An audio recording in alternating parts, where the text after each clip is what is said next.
Hello बच्चों, यदि आपने CUET फॉर्म फिल कर दिया है तो भी ये वीडियो आपके लिए हेल्पफुल होने वाला है। यदि फॉर्म फिल नहीं किया है तो भी ये वीडियो आपके लिए हेल्पफुल होगा। इस वीडियो को पूरा देखिएगा। मैं स्टेप बाय स्टेप पूरा निचोड़ बताने वाला हूं कि बेस्ट सब्जेक्ट कॉम्बिनेशन आपके लिए क्या होने वाला है। यदि कहीं भी आपको कुछ लगता है कि यदि आप कॉमर्स के स्टूडेंट हैं या साइंस बैकग्राउंड से हैं या आर्ट्स के स्टूडेंट्स हैं, हिंदी मीडियम से हैं, इंग्लिश मीडियम से, जिस भी मीडियम से हैं, जो भी यूनिवर्सिटी आप टारगेट कर रहे हैं उसके अकॉर्डिंग बेस्ट सब्जेक्ट कॉम्बिनेशन किसी भी कोर्स के लिए क्या होगा और क्या क्या मिस्टेक्स हैं जो आपको नहीं करनी अपना फॉर्म फिल करते टाइम। क्योंकि लास्ट ईयर बच्चों ने बहुत सारी मिस्टेक्स की थी जिस वजह से काफी फॉर्म भी रिजेक्ट हुए और कई बच्चे ऐसे ब्रिलियंट बच्चे थे जिनको उनकी ड्रीम यूनिवर्सिटी में जो वो कोर्स चाहते थे वो नहीं मिल पाया। तो आप लोगों को वो चैलेंजेस, वो प्रॉब्लम्स ना फेस करनी पड़े, इसलिए मैं इस वीडियो में पूरा माइंड मैप बना के, पूरा स्ट्रक्चर बना के समझाने वाला हूं। किसी भी स्ट्रीम के स्टूडेंट हो, सभी के लिए मैं बेस्ट सब्जेक्ट कॉम्बिनेशन क्या होने वाला है इस वीडियो में एक्सप्लेन करने जा रहा हूं। ठीक है, तो चलते हैं। और क्या क्या मिस्टेक्स आपको नहीं करनी है, यहां तो मैंने क्लियरली देखिए लिखा हुआ है कि डोंट डू दिस मिस्टेक्स। अगर आपने फॉर्म फिल कर दिया है और कुछ ऐसी मिस्टेक्स कर दी हैं सब्जेक्ट कॉम्बिनेशन से रिलेटेड या किसी भी तरह की कोई, तो अभी करेक्शन विंडो ओपन होगी, उसको आप करेक्ट कर सकते हैं, तो टेंशन नहीं लेने का। ठीक है ना, परेशानी होना। चलते हैं हम नेक्स्ट स्लाइड पर। ओके, यहां पर मैं इन शॉर्ट आपको एक बार बता देता हूं कि जो CUET उसमें बेसिकली 3 सेक्शंस होते हैं, सेक्शन 1, सेक्शन 2, सेक्शन 3। जनरली आपको पता ही होगा। यहाँ पर सेक्शन 1 में जो है वो लैंग्वेजेस रहती हैं, सेक्शन 2 में आपके डोमेन सब्जेक्ट्स रहेंगे, सेक्शन 3 में आपका जनरल टेस्ट रहेगा। जो बेसिकली सेक्शन 1 में जो लैंग्वेज हैं उसमें 2 पार्ट हैं, पार्ट 1 एंड पार्ट 2। पार्ट 1 में 13 लैंग्वेज हैं, पार्ट 2 में 20 लैंग्वेज हैं। पार्ट 1 में जो 13 लैंग्वेज उसमें से हिंदी, इंग्लिश, पंजाबी, उर्दू, इस तरह की लैंग्वेजेस हैं। और जो पार्ट बी है उसमें कुछ प्रोफेशनल लैंग्वेज हैं लाइक जर्मन, फ्रेंच, इस तरह की। क्लियर? आपको लैंग्वेज सेक्शन 1 में कोई ना कोई एक लेना रहेगा, क्योंकि बहुत सारी यूनिवर्सिटीज ने लैंग्वेज कंपलसरी किया हुआ कि एक लैंग्वेज आपके पास होनी चाहिए। सेक्शन 2 में जो डोमेन सब्जेक्ट्स हैं उससे आपको डोमेन सब्जेक्ट्स लेने होंगे, सेक्शन 3 से आपको जनरल टेस्ट लेना होगा। अब आप यदि साइंस स्ट्रीम से हैं, कॉमर्स स्ट्रीम से हैं या आर्ट्स से हैं, जिस भी स्ट्रीम से हैं, तो सेक्शन 2 में जो डोमेन सब्जेक्ट्स हैं उसमें से बेस्ट आपके लिए क्या होंगे वही मैं इसमें आपको आगे समझाने वाला हूं। तो देखिए, यदि आप ब्रिलियंट स्टूडेंट हैं तो आप क्या करेंगे, एटलीस्ट यहां पर आप 3 यूनिवर्सिटीज को टारगेट करेंगे एडमिशन के लिए। जिस भी कोर्स में आप प्लान कर रहे हैं एडमिशन के लिए, उस कोर्स में आप देखिए कि वो कोर्स किन किन यूनिवर्सिटीज में वो कोर्स जो है बेस्ट है, उस कोर्स के लिए कौन कौन सी यूनिवर्सिटीज आप बेस्ट हैं। उन यूनिवर्सिटीज में आप क्या करेंगे, एटलीस्ट आप 3 यूनिवर्सिटीज चूज करेंगे। यदि आप ब्रिलियंट से थोड़ा सा नीचे हैं, एवरेज हैं, तो आप क्या करेंगे, एटलीस्ट आप फिर 5 यूनिवर्सिटीज को टारगेट करेंगे। वो मैं क्यों बोल रहा हूं अभी आपको बताने वाला हूं, आगे आपको समझ आ जाएगा ऐसा मैं क्यों कह रहा हूं। प्रीवियस ईयर बच्चों ने यही मिस्टेक्स की थी। उन्होंने क्या किया, एक ही यूनिवर्सिटी उन्होंने सिलेक्ट करी। फॉर एग्जांपल BHU कर लिया उन्होंने या यूनिवर्सिटी ऑफ दिल्ली कर लिया।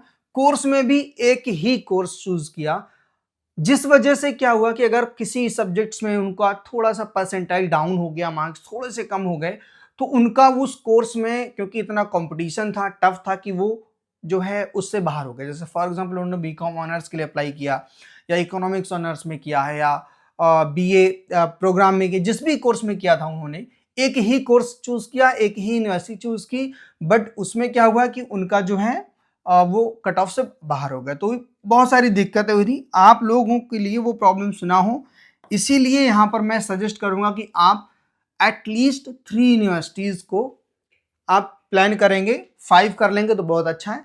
यदि आप थोड़ा सा एवरेज काइंड है, एवरेज से नीचे, तो आप मोर देन 5 भी कर सकते हैं, क्योंकि यहाँ पे कोई भी आपसे एडिशनल चार्ज नहीं लगने वाला है। जो भी आप CET का फॉर्म फिल करेंगे उसमें कोई भी एडिशनल चार्ज नहीं लगेगा। कितनी भी आप यूनिवर्सिटी ऐड कर सकते हैं, कितनी भी आप कोर्स कितने भी ऐड कर सकते हैं। ठीक है, अब बात कर लेते हैं कोर्स की। फॉर एग्जांपल आप दिल्ली यूनिवर्सिटी टारगेट कर रहे हैं, तो दिल्ली यूनिवर्सिटी में कोर्सेस में आप जितने भी कोर्स हैं बेसिकली वहां पे आपके डोमेन सब्जेक्ट्स जो आपने लिए हैं वो उसकी एलिजिबिलिटी में जितने भी कोर्सेज आ रहे हैं वो सारे आप सिलेक्ट करेंगे, चूज करेंगे। मैं एक बार दिखा देता हूं कि किस तरह से यहां पर आपको करना है। आप एक बार यहां पर आ जाइए। जब आप अपना फॉर्म फिल कर रहे होंगे, जब ये वाले पेज पर पहुंचेंगे यहाँ पर, तो यहाँ पर देखिए, ये जब यूनिवर्सिटी और प्रोग्राम आप सिलेक्ट कर रहे होंगे तो यहाँ पर आप जैसे ही आएंगे, अब यहाँ पर सारी यूनिवर्सिटीज़ की एक लिस्ट ओपन हो जाएगी आपके पास। अब यहाँ पर किसी भी कोर्स में आप प्लान कर रहे हैं, for example university of Delhi ही ले लेते हैं क्योंकि कॉमन स्टूडेंट्स जो है वहाँ तो अप्लाई करते ही हैं। बाकी आप जिस भी यूनिवर्सिटी में प्लान कर रहे हैं आप वहाँ का करिएगा। यहाँ पर आप जो भी कोर्स के लिए अप्लाई करने वाले हैं, जिस भी कोर्स में, वो यहाँ पर सिलेक्ट करेंगे। यहाँ पर फॉर एग्जांपल बीए ऑनर्स कोई भी कोर्स यहाँ से चूज़ कर सकते हैं। जस्ट मैं एग्जांपल के लिए कोई बीकॉम ही ले लेता हूँ।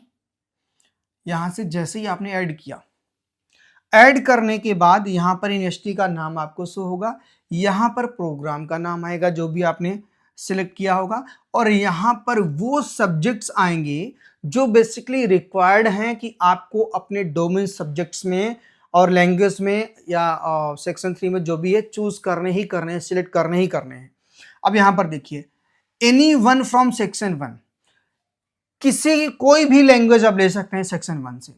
एनी 3 फ्रॉम सेक्शन 2, जो सेक्शन 2 उसमें से कोई भी 3 सब्जेक्ट्स आप ले सकते हैं। लेकिन एक बात हमेशा याद रखना, जब भी फॉर्म फिल कर रहे होंगे आप, कि आप जो ये एनी 3 सब्जेक्ट्स लिखा हुआ है हमेशा क्लास 12th के ही जो आपके सब्जेक्ट्स हैं वही लेंगे, क्योंकि डीयू ने एक अलग से गाइडलाइन निकाली हुई है कि जो भी आपके क्लास 12th में सब्जेक्ट्स हैं आप डोमेन सब्जेक्ट्स में वही सब्जेक्ट्स लेंगे, उन्हीं को ही ये आपके जो है काउंट करेगा, उनके ही मार्क्स अकॉर्डिंगली आपको एडमिशन देगा। तो इसलिए ऐसा कोई सब्जेक्ट्स नहीं लेना है जो आपके क्लास 12th में नहीं है और फिर आप जो है उसको अननेसेसरी ले लिया और फिर बाद में प्रॉब्लम हो गई। जैसे फॉर एग्जांपल लास्ट ईयर के बच्चों ने क्या किया था, यहाँ पर उन्होंने एक लैंग्वेज ले ली, फॉर एग्जांपल उनको चाहिए बीकॉम, वो साइंस बैकग्राउंड से है, जहाँ पर एनी 3 फ्रॉम सेक्शन 2 लिखा हुआ है, उन्हें लगा कि बीकॉम है, तो उन्होंने जो है यहाँ पर बीकॉम वाले बेसिकली जो कॉमर्स रिलेटेड कोर्सेज रहते हैं, business studies, accountancy and economics, वो सब्जेक्ट्स ले लिए। अब बताइए, क्लास 12 में आप पढ़ के आए हैं, यदि आप साइंस बैकग्राउंड से हैं, फिजिक्स केमिस्ट्री मैथमेटिक्स या फिजिक्स केमिस्ट्री बायोलॉजी, ठीक है, आपने क्या किया यहाँ पर, अगर आप ले लेंगे बिजनेस स्टडीज, इकोनॉमिक्स, अकाउंटेंसी, अब आप उन बच्चों से कैसे compete कर पाएंगे जो ऑलरेडी कॉमर्स से हैं और ये सब्जेक्ट्स पढ़ के आए हैं, क्योंकि आपके लिए तो कंप्लीटली नए सब्जेक्ट्स हैं, वो 1 मंथ में कैसे प्रिपेयर कर लेंगे। समझ आ रहा है? तो आप लोग वही सब्जेक्ट्स लेंगे जो आपके क्लास 12th में हैं, उन्हीं में आप एग्जाम देंगे, भले ही आप किसी भी स्ट्रीम से हैं। जैसे फॉर एग्जांपल कोई साइंस बैकग्राउंड का है, वो बीकॉम करना चाह रहा है, तो अपने यहाँ पर फिजिक्स केमिस्ट्री मैथमेटिक्स लेगा, या अगर वो बायोलॉजी की उसके पास है तो फिजिक्स केमिस्ट्री बायोलॉजी ले लेगा। तो यहाँ पर बीकॉम के लिए वो एलिजिबल हो जाएगा और उसके जो क्लास 12 के डोमेन सब्जेक्ट्स होंगे उसके मार्क्स ऐड किए जाएंगे। तो यहाँ पर कंफ्यूजन आपको क्लियर हो गया होगा। जिस भी यूनिवर्सिटी को, जैसे यूनिवर्सिटी ऑफ दिल्ली, इसके जो मल्टीपल कोर्सेज में आपकी इस तरह की एलिजिबिलिटी है वो आप चूज कर लीजिए। यूनिवर्सिटी ऑफ दिल्ली फिर से चूज कर लेते हैं, यू पर आ जाते हैं, यूनिवर्सिटी ऑफ दिल्ली चूज किया, यहाँ पर आए तो यहाँ पर देखिए, जब भी आप फॉर्म फिल कर रहे होंगे ये आपको दिखा देगा, यहाँ पर क्लियरली शो कराएगा कि क्या क्या इस कोर्स के लिए क्या क्या जो सब्जेक्ट्स हैं जो आपके लेने हैं। मैं फिर से रिपीट कर देता हूँ, आपको वही सब्जेक्ट्स लेने हैं जो बेसिकली आपके क्लास 12th में रहे हैं आपके पास। क्लियर? ये देखिए, मैं यहाँ पर आप कैटेगरी स्टूडेंट्स की एक बार डिस्कस कर देता हूँ जिससे कि थोड़ा सा और आपके लिए आसान हो जाएगा। जो स्टूडेंट्स की जो बेसिकली कैटेगरी है, तो वो साइंस बैकग्राउंड से होंगे या कॉमर्स से होंगे या आर्ट्स से होंगे, यही स्ट्रीम होंगी उनके लिए। यदि साइंस से हैं, तो या तो उनके पास पीसीएम होगा या पीसीबी होगा, कहीं कहीं पर क्या है कि physics chemistry biology mathematics option में रहते हैं उनके पास। कॉमर्स में क्या है, या तो विद मैथ होगा या विदाउट मैथ होगा, उनके पास मैथमेटिक्स होगी जब भी जो कॉमर्स बैकग्राउंड से क्लास 12 में, या नहीं होगी। अब मैं एक के लिए यहाँ पर पूरा एक आपके लिए माइंड मैप एक बार यहाँ पर बना देता हूँ स्ट्रक्चर, कि इसके लिए किस तरह से आप लोग अप्लाई कर सकते हैं, किन किन कोर्सेज के लिए आप लोग एलिजिबल हैं। अकॉर्डिंगली आप अदर सब्जेक्ट्स के लिए मैं एक्सप्लेन कर दूंगा, जिससे कि आपके डाउट सारे क्लियर हो जाएंगे। फर्दर कोई डाउट रहता है तो आप हमें कॉमेंट सेक्शन में लिखिएगा, हम वहाँ पर आपके लिए सारे रिप्लाई आपके लिए कर देंगे। ठीक है, यहाँ पर देखिए पीसीएम की है, यदि आप पीसीएम बैकग्राउंड से, तो या तो आप बीटेक के लिए अप्लाई कर रहे होंगे या आप बीएससी के लिए अप्लाई कर रहे होंगे। यहाँ पे मैं ऑनर्स या प्रोग्राम नहीं मेंशन कर रहा हूँ, क्योंकि ये जो है जो बेसिकली मैथमेटिक्स इनके पास होगा वो ऑनर्स एंड प्रोग्राम दोनों के लिए एलिजिबल रहेगा। क्लियर? यहाँ पर आप बीकॉम के लिए अप्लाई कर रहे होंगे या बीए के लिए अप्लाई कर रहे होंगे। बेसिकली जो साइंस बैकग्राउंड से है और पीसीएम है उसके पास, वो इन कोर्सेज में से किसी के लिए भी अप्लाई कर सकता है। और यदि वो बीए के लिए अप्लाई कर रहा है, बीकॉम के लिए अप्लाई कर रहा है, मैं फिर से रिपीट कर दूं, डोमेन सब्जेक्ट्स उसको वही रखनी है जो उसके क्लास 12th में है। ये बात एकदम अच्छे से माइंड में आप रख लीजिए कि डोमेन सब्जेक्ट्स आपको चेंज नहीं करना है, भले आप बीए बीकॉम किसी के लिए अप्लाई कर रहे होंगे। आपके जो एग्जाम आएगा, जो भी आप पेपर देंगे, वो वही सब्जेक्ट्स में देंगे जो आपने क्लास 12 में पढ़े हैं, और आप एलिजिबल रहेंगे, उसके लिए टेंशन मत लीजिए। ठीक है, मैंने आपको अभी फॉर्म में ओपन करके भी दिखा दिया कि यूनिवर्सिटी ऑफ दिल्ली में आप बीकॉम के लिए अप्लाई कर रहे हैं या बीएससी कंप्यूटर साइंस के लिए कर रहे हैं, तो वहाँ बेसिकली एलिजिबिलिटी क्राइटेरिया कैसे चेक करेंगे। यहाँ पर ये देखिए, यदि कॉमर्स बैकग्राउंड, ये देखिए बीटेक, बीएससी, बीकॉम, बीए सभी के लिए अप्लाई कर सकते हैं। जो बेसिकली बायोलॉजी वाला स्टूडेंट जिसके पास मैथमेटिक्स नहीं है, उनके लिए मैं बता रहा हूँ कि वो क्या करेंगे इन बीटेक के लिए, तो क्योंकि बीटेक में जनरली मैथमेटिक्स जो है वो और डिमांड की जाती है, तो बीटेक के लिए अप्लाई नहीं कर सकते। पीसीबी वाले जो बीएससी के लिए अप्लाई कर सकते हैं, बीकॉम के लिए अप्लाई कर सकते हैं, बीए के लिए अप्लाई कर सकते हैं। सिर्फ बीकॉम ऑनर्स जो है उसके लिए अप्लाई नहीं कर पाएंगे, क्योंकि वहाँ मैथमेटिक्स कंपलसरी रहता है। मैथमेटिक्स नहीं है तो आप बीकॉम ऑनर्स के लिए अप्लाई नहीं कर पाएंगे। बीए में इकोनॉमिक्स ऑनर्स वगैरह रहता है, कुछ कोर्सेज ऐसे हैं कुछ यूनिवर्सिटी में जहाँ पर उन्होंने मैथमेटिक्स कंपलसरी किया हुआ है, उसके लिए भी आप अप्लाई नहीं कर पाएंगे। यदि आप कॉमर्स से हैं विद में आपके पास मैथमेटिक्स है तो कोई भी टेंशन नहीं है, आप किसी भी जो है आप बीकॉम ऑनर्स, उसके बाद बीकॉम प्रोग्राम, किसी के लिए भी आप अप्लाई कर सकते हैं। अगर आपके पास मैथमेटिक्स नहीं है तो आप जो है कुछ यूनिवर्सिटीज़ में है कि वो जो है आपको रिस्ट्रिक्ट कर देते हैं।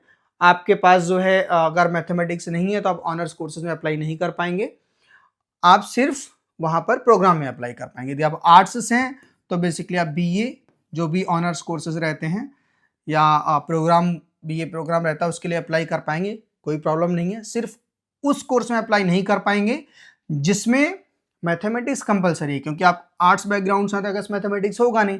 जैसे बीए इकोनॉमिक्स, एग्जांपल के मैं यहाँ पे बता देता हूँ, जो बीए इकोनॉमिक्स है बेसिकली, यदि आप उसकी एलिजिबिलिटी अभी मैं दिखा दूंगा आपको, यदि उसके लिए आप अप्लाई करेंगे बीए इकोनॉमिक्स ऑनर्स, यदि बीए इकोनॉमिक्स ऑनर्स के लिए अप्लाई करेंगे तो वहां पर मैथमेटिक्स उन्होंने कंपलसरी किया हुआ है। तो यहाँ पे बेसिकली 3 कैटेगरी यहाँ मैंने आपको बता दिया। किसी भी तरह का कोई भी कंफ्यूजन यदि इसमें रह जाता है आपका इतना एक्सप्लेन करने के बाद भी कि किन किन कोर्स के लिए आप एलिजिबल हैं, किस किस कोर्स के लिए एलिजिबल नहीं हैं, तो आप कमेंट सेक्शन में लिखिए, हम आपका रिप्लाई करेंगे। हम आप नेक्स्ट स्लाइड पर चलते हैं। यहाँ पर देखिए मैंने क्लियरली यहाँ पर मेंशन किया हुआ है कि बेस्ट कॉम्बिनेशन आपके लिए क्या होने वाला है। ये बहुत इंपॉर्टेंट सेक्शन है। बेस्ट कॉम्बिनेशन जो है यहाँ पे जो मैंने राइट किया हुआ है कि आप 1 language plus 4 domains plus GT.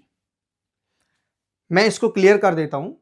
1 language यदि आप ले रहे हैं उसमें आप इंग्लिश ले लीजिए, मेरा रिकमेंडेशन रहेगा इंग्लिश ले लेंगे तो आप जो है मल्टीपल कोर्सेज के मल्टीपल यूनिवर्सिटीज में एलिजिबल हो जाएंगे। यदि आप डोमेन सब्जेक्ट्स 4 ले लेंगे तो आप काफी हद तक जो है मैक्सिमम जो 99% जो यूनिवर्सिटीज़ हैं उसके लिए 99 जो परसेंट बेसिकली उनके जो मैक्सिमम कोर्सेज हैं उसके लिए आप एलिजिबल रहेंगे। यदि आप जीटी ले लेंगे, क्योंकि बीएचयू में या कुछ और यूनिवर्सिटीज जहाँ पे जीटी उन्होंने कंपलसरी किया हुआ है, तो वहाँ के लिए आप एलिजिबल हो जाएंगे। यदि आप सिर्फ डीयू के लिए अप्लाई कर रहे हैं, जो भी आपको डीयू में यदि सोच रहे हैं हमें मुझे चाहे ऑनर्स मिल जाए या प्रोग्राम मिले, कोई भी मिले मुझे चलेगा, तो आप क्या करेंगे फिर वहाँ पर 1 लैंग्वेज 3 डोमेन्स ले लेंगे आप, या 4 डोमेन भी ले सकते हैं। वो डिपेंड करेगा कि किस किस कोर्स के लिए आप अप्लाई कर रहे हैं और वहाँ पर क्या एलिजिबिलिटी वहाँ पर उन्होंने मांगी हुई है। ठीक है, तो आप अकॉर्डिंगली, लेकिन मेरा सजेशन यहाँ पर यही रहेगा कि आप 1 लैंग्वेज ले लीजिएगा, 4 डोमेन सब्जेक्ट्स ले लीजिएगा और जनरल टेस्ट लीजिए, क्योंकि अप टू 6 सब्जेक्ट्स तक आप ले सकते हैं। 6 सब्जेक्ट से ज़्यादा आप नहीं ले सकते। तो यहाँ पर लास्ट ईयर बच्चों ने क्या प्रॉब्लम की थी, यहाँ पर दिक्कत की थी, पैसे बचाने के लिए उन्होंने क्या किया, कुछ बच्चे होते हैं कि उन्होंने ये चीज़ें जो एलिजिबिलिटी है सारी चीज़ें उनको नॉलेज नहीं थी, उन्होंने नहीं इसके बारे में थोड़ा सा जाना सोचा, वीडियोस वगैरह नहीं देखे या डिस्कस नहीं किया फ्रेंड सर्कल में।